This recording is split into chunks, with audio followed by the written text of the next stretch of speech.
Glória a Deus. Que a nossa vida seja assim, de fé em fé, pois o justo vive pela fé. Nesse momento eu também queria mais uma vez pedir que você me acompanhasse em mais uma leitura na Palavra de Deus. E também se encontra lá no livro de Atos dos Apóstolos. Mas agora você vai abrir no capítulo 8, iremos ler do versículo 1 ao versículo 3. Abre aí, Atos dos Apóstolos, capítulo 8, do 1 ao 3.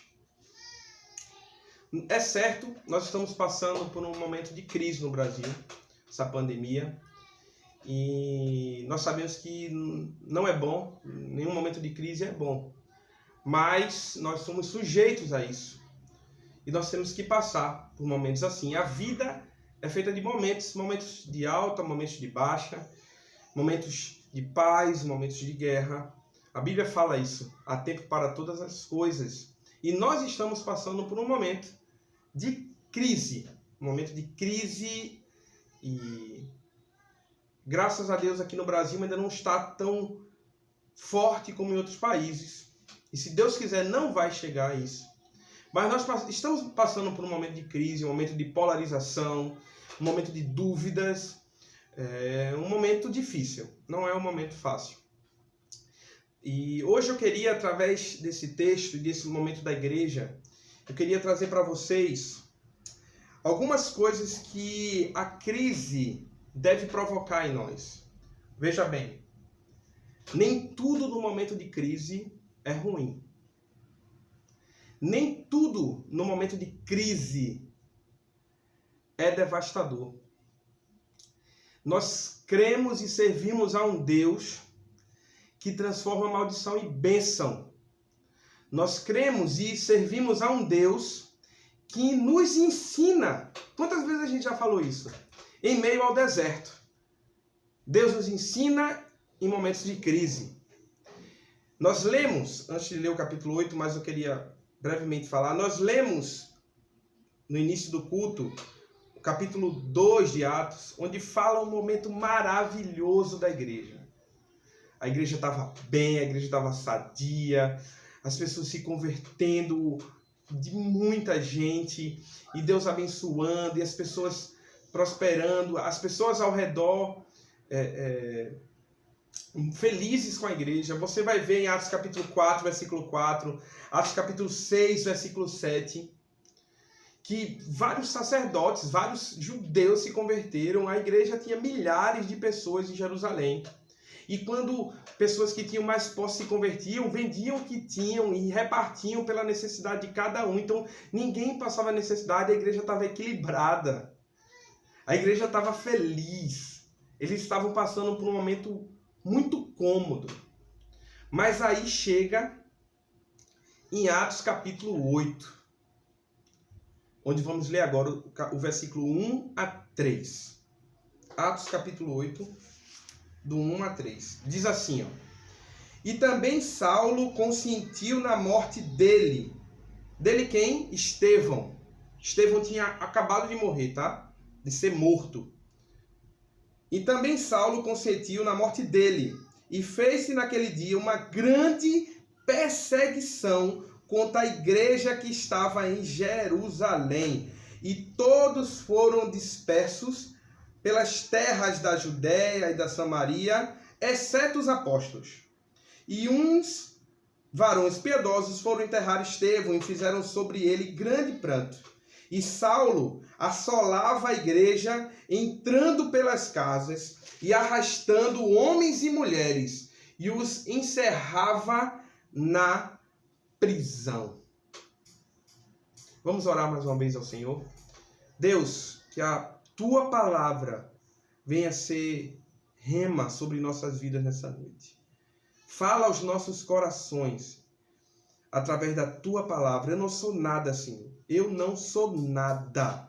Eu sou servo do Senhor, escravo de Cristo, escravo e prisioneiro do Evangelho do Senhor. Me ajude a falar o que o Teu Espírito Santo quer falar conosco e nada mais. Essa é a minha oração em nome de Jesus. Amém. Irmãos, A igreja vinha num momento maravilhoso, num momento sublime dela. O início da igreja, os apóstolos pregando, as pessoas se convertendo. Alguns judeus ainda tentando atrapalhar, mas a igreja só fazia crescer. A pregação só fazia alcançar as pessoas. Ninguém passava necessidade. Até que um momento de crise chegou na igreja. Um momento difícil bateu a porta do corpo de Cristo, da igreja. A primeira crise da igreja. Estevão prega o evangelho e é assassinado injustamente por pregar a verdade. E depois desse acontecimento, a igreja começa a ser perseguida em Jerusalém.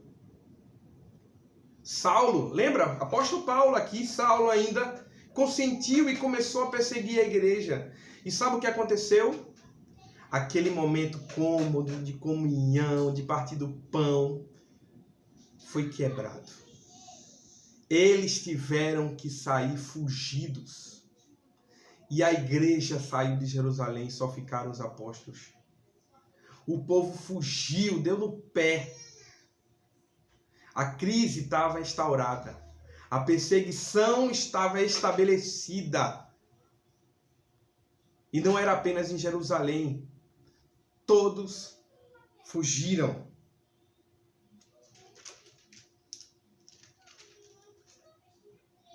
Mas eu queria ler com você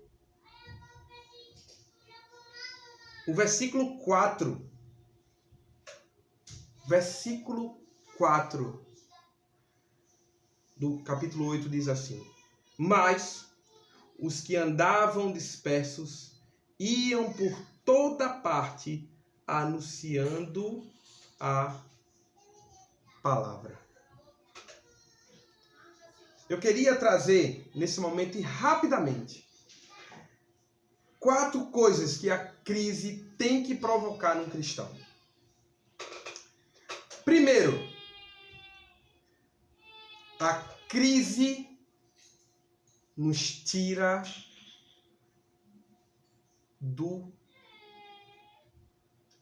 da nossa zona de conforto. Quando o dia mal, quando a crise bate, nós temos que sair da nossa zona de conforto. Não tem jeito. Quando é estabelecido um momento de crise, nós temos que nos mover. A igreja estava lá em Jerusalém, maravilhosa. Tinha tudo, partir do pão, comunhão. Mas eles tinham esquecido do que o próprio Cristo falou em Atos capítulo 1, versículo 8.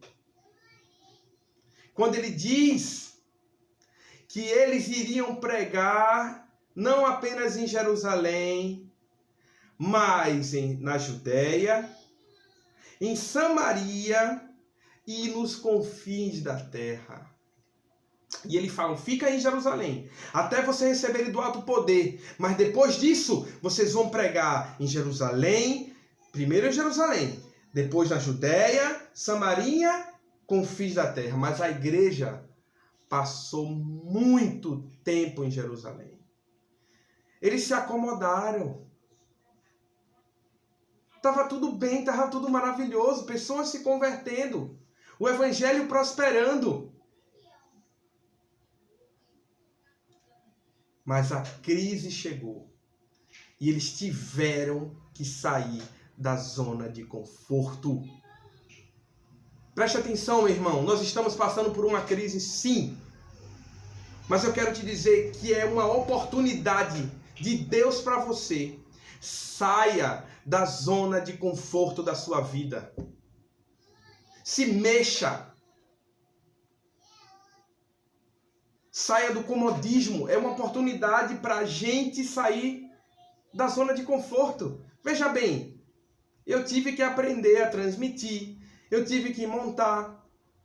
Nós estamos tendo que nos readaptar à situação.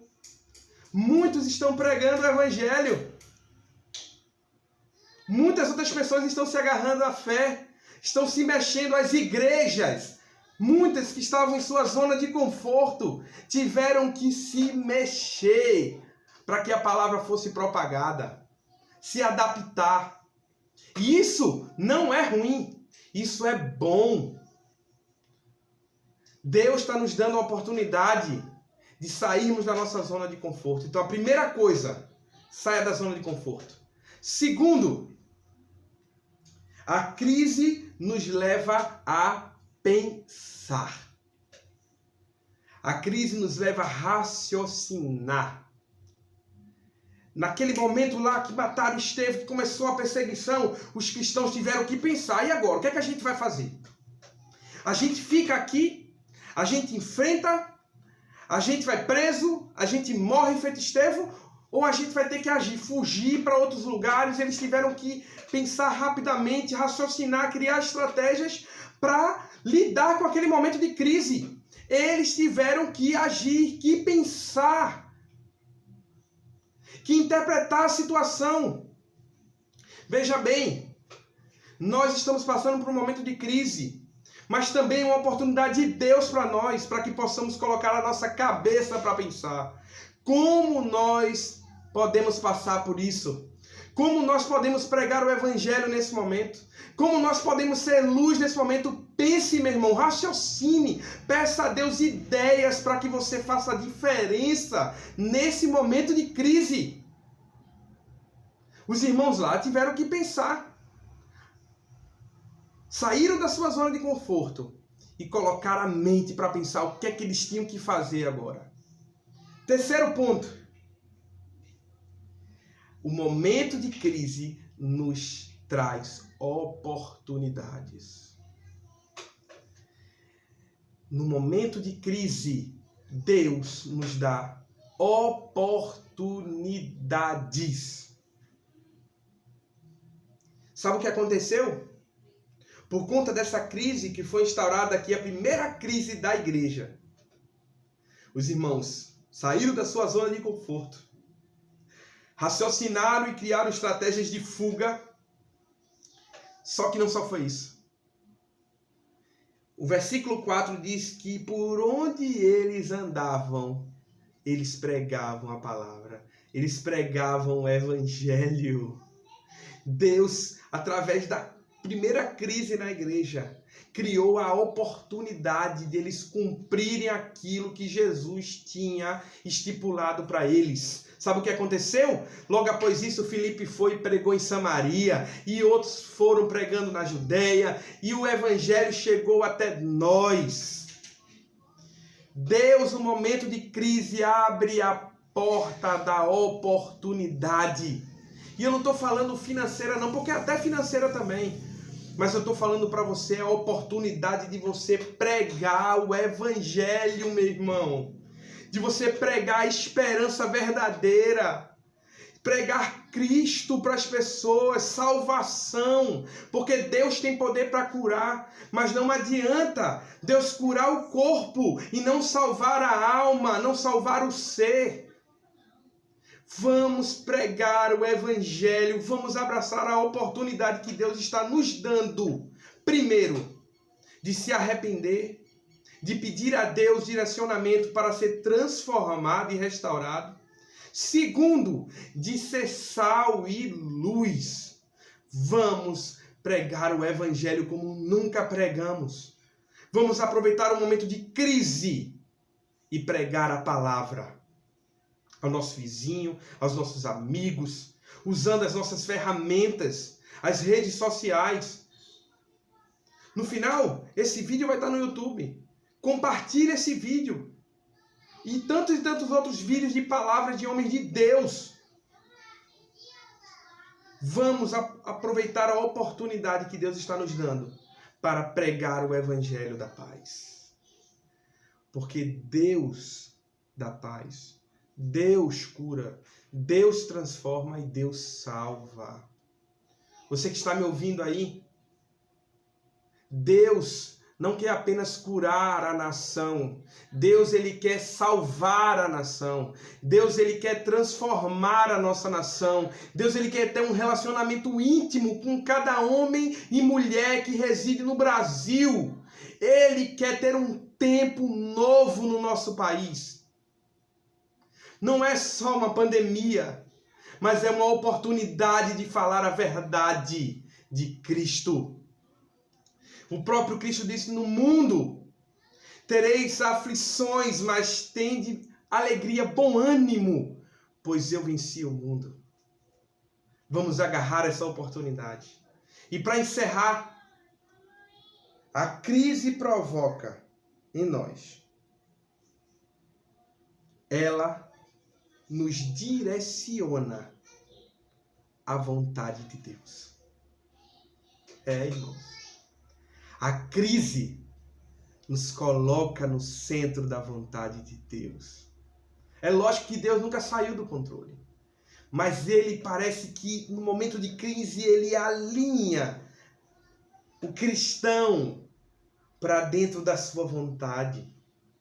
Veja, os irmãos estavam lá orando, comunhão com Deus, tudo, mas eles se acomodaram e não estavam praticando, não estavam indo em direção àquilo que Cristo deixou como ordem. Mas a crise veio e direcionou eles para a vontade de Deus. E por conta dessa primeira crise, o evangelho foi difundido, Paulo se converte, o evangelho chega aos gentios, para Cornélio, depois através de Paulo para outros e outros lugares, estados, países, colônias, e chegou até nós.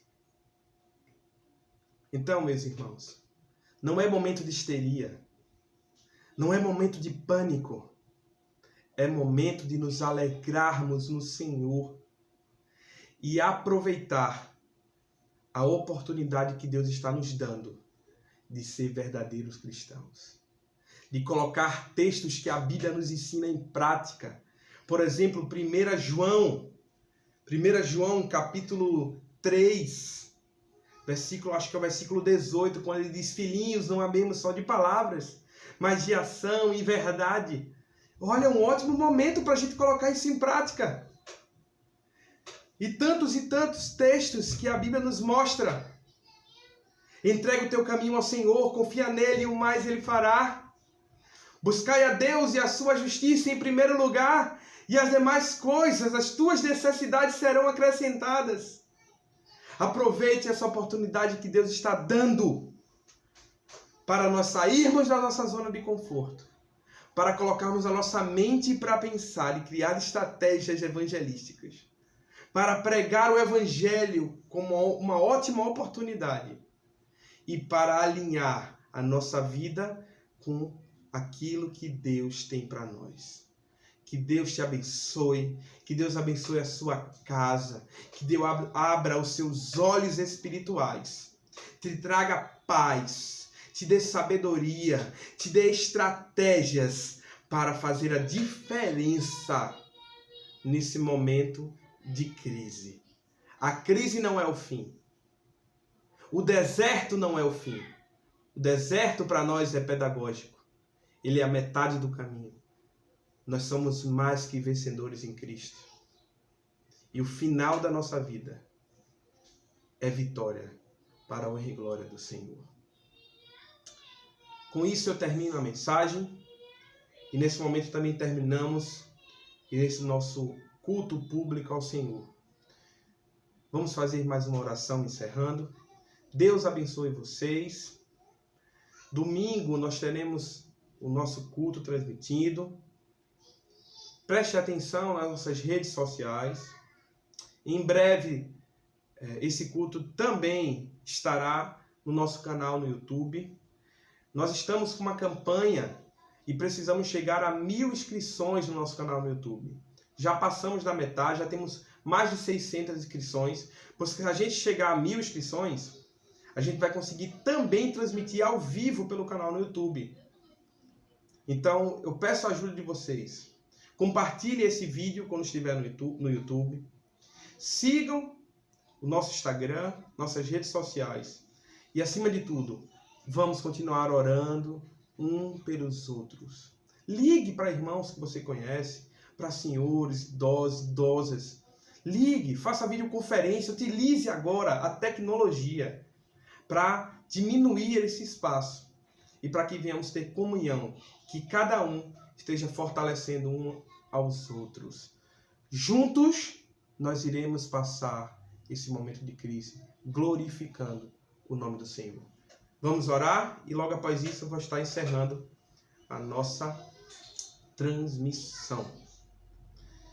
Senhor Deus, muito obrigado por essa noite, obrigado por cada irmão que dedicou o seu tempo para adorar, ouvir uma palavra, para estar aqui comigo, conosco, como corpo de Cristo. Nesse momento queremos te pedir também pela vida do nosso pastor Paulo Milanês e a sua família, a sua esposa, o protege, o abençoa e nos ajuda, Senhor, para nesse momento a gente possa estar com sabedoria, buscando ao Senhor e adorando a Ti em comunhão. Abençoe nossas casas, supre as nossas necessidades. Essa é a nossa oração em nome de Jesus. Deus nos abençoe e até o próximo momento. Amém.